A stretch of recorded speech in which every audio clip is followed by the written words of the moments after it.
Gerrit, how is your preparation for a game that you're not sure you're going to actually start? Well,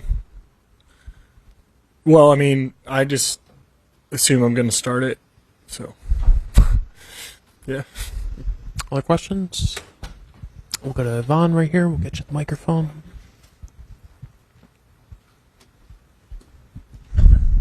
Hi, Gerrit. What could you tell to the fans that are, of course, a little heartbroken right now about the game tonight? Yeah, I mean, well, we're getting ready to go right now. Obviously, we're in a tough position, but there's a lot of baseball left to be played, and anything can happen. So, we're excited to get back out there. I mean, hey, we're still in the World Series. Hey, we're in the Bronx. We still got a shot at this thing, and so, we're just looking to try to play a little bit better, and really attack the opposition from the first pitch tonight. So, standing on your right, Gerrit, Brendan. Hey, Gerrit. With you guys down 3-0, how much, if any, conversation was there about you coming and pitching tonight on short rest? I didn't have any conversations. Other questions? We'll go to Ron, then Anthony. When the guys are talking about each other, what are some of the more uplifting things you've tried to tell each other that someone said that stand out?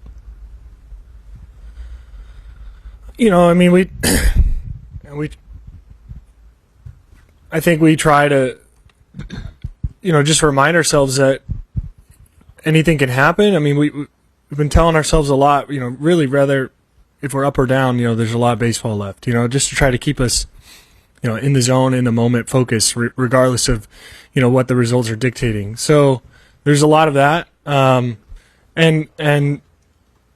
Sometimes, like I said earlier, sometimes it's just a smile. Sometimes it's just, putting your arm around somebody. But we got to, we got to get after the ball. So, we're also pumping ourselves up, getting ready to go. Talking like ball players like we always do.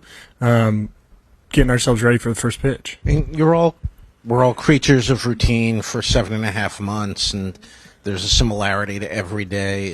Do the circumstances now make it harder, or does the comfort with routine just push you through it? Yeah, it's an interesting thought. I think once you start your process of the day, you settle back into that routine for sure. And Anthony, one row behind. Gerrit, the way the Dodgers are utilizing their bullpen in the postseason, it's unique. As a pitcher, what sort of challenge do you think that poses for the Yankees, the way the Dodgers are deploying their bullpen? Well, I mean, the first thing that jumps to mind is how talented the group is, really. The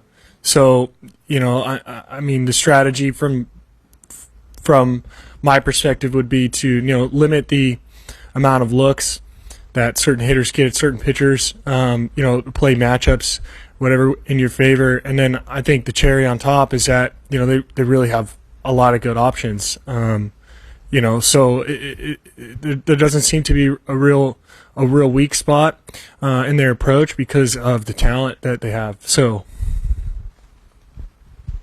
first row on your left, Gerrit. Right here. Do you think that the Grand Slam on first game one hit you guys so hard that you haven't been able to come back up from it? Not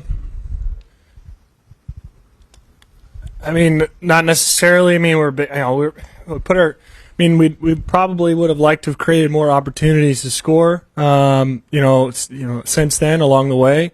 But we were base hit away from tying the game and getting back into the game, in game two.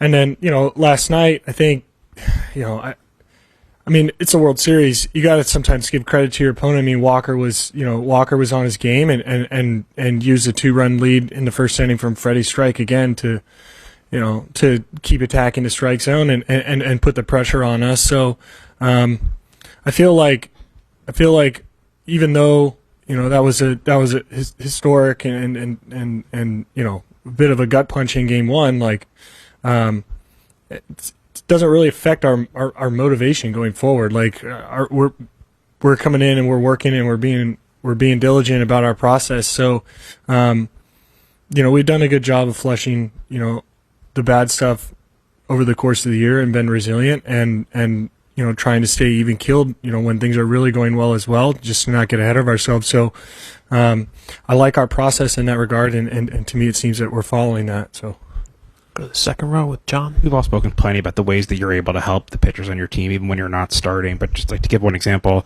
Aaron Judge said that, when you guys first met each other, you kind of helped him with the scouting report that was on him and talked to him in those ways. In a situation like this, when the offense is struggling, are there things that you can say and notice about the way they're being attacking, or do you feel more of a need to stay in your lane, really? yeah, I think it's delicate. I think it's delicate. I mean, even though I like to tout my prowess in hitting in the major leagues, it's not on par with any of the guys that we have. So, I'm not an expert on how to hit the ball. Usually, I tend to be better at how to not hit the ball. So, there are parts of my conversations throughout the year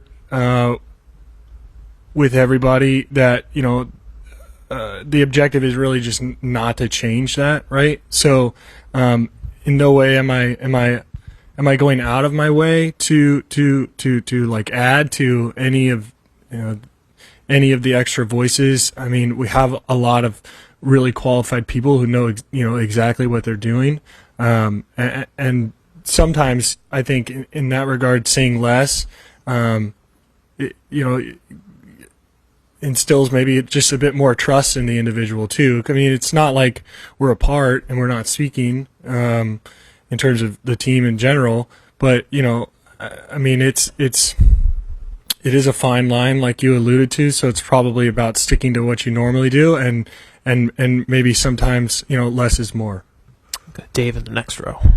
Gerrit, no team ever obviously coming into this thinks they could ever be down 0-3. I was just wondering, does it take something mentally to kind of put aside the I can't believe we're in this spot and switch gears to we just got to think about today and focus on the ahead part of it? Yeah, I think regardless of the situation, you don't want to be looking ahead, right? So, you're in game one. Certainly, you have dreams about winning the World Series. Certainly, the other outcome, losing the World Series. But the challenge is to just focus on game one and try to win that game, and starting with the first pitch. So, while it's human nature to, again, probably still ponder, what the outcome of the series will be. The outcome of the series, is irrelevant past, the first pitch, really and truly. So, there's probably a bit of a mental battle, but like Ron alluded to earlier, I think the creatures of habit, characteristic of players and the routine that we have to get into every single day, I think that helps you just slide back into the mentality that, okay, sure, we have to win 4. Well, guess what? We had to win 4 going into game 1. So, in that respect, like, things haven't changed that much. So it's one game at a time, one pitch at a time. Do 2 last ones. Mark, third row on your far right. Okay. Boone had said that with everything that you went through this spring, that he didn't view you as an option to come back in short rest. I guess, has that experience made, since you've come back, you guys be any more careful, and just physically, how do you feel right now? Yeah, I feel great right now, and I'm available whenever the team wants me to pitch. So there's nothing preventing me from pitching if the team wants me to pitch.